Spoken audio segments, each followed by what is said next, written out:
Touchdown card. Spectator, pumili ka ng ano, ng card. Game. Ano natin yung ghost card? A ghost card, white deck. White deck. Ibig sabihin ghost card. Other deck, ghost card. Other deck, ghost card. Other deck, ghost card. And so on. This is ghost card. Wave. Wave lang to, wave. Then touch. Then snap. Snap.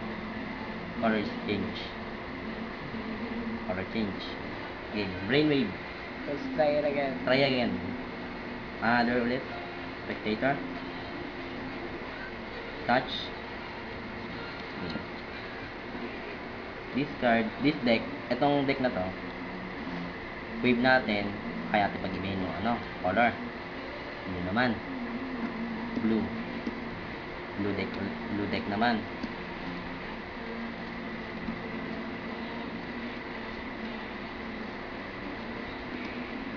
Blue deck. Can wave this. Ito naman magiging ghost card. Parang katulad din kanina. Diba kanina blue. Ngayon white naman. Revelation. Wow. Okay.